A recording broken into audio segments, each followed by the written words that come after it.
रायपुर में बेसहारा और बीमार सियान मनखे मन बर खुलिस अपना घर आश्रम।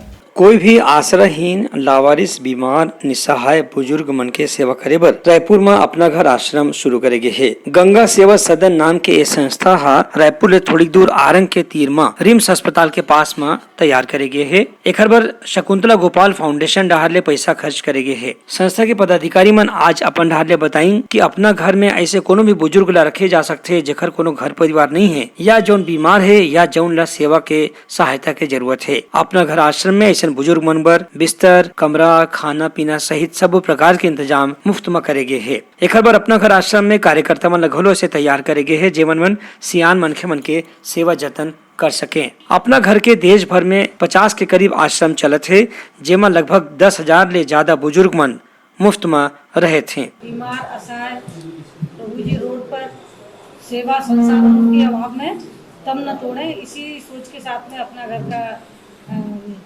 शुभारंभ किया गया। और अपना ये प्रयास है कि पूरे देश में इस तरह के आश्रम हो जहाँ रोड पे कोई भी प्रभु जी सेवा के अभाव में दम ना तोड़े। और इसी के तहत ये अभी देश में संस्था के करीब 58 आश्रम है और अभी रायपुर में भी ये शुरू हो गया है। आश्रम की जो थॉट है वो पूरा हो सके, और मुख्य रूप से बात आप लोगों से निवेदन इसी चीज़ का है कि सर जितना प्रसार करें और जहाँ भी असहाय लोग पड़े हुए हैं वो निश्चित रूप से यहाँ पर आ जाए और इस संस्था में लाभ लें और उसमें सहभागी भी बने। जो भी अपने प्रभु जहाँ पड़े हुए सड़क में बताएंगे और यहाँ लाए जाएंगे वो भी एक परम सेवा माना जाएगा। ब्यूरो रिपोर्ट, उत्तलंघा न्यूज।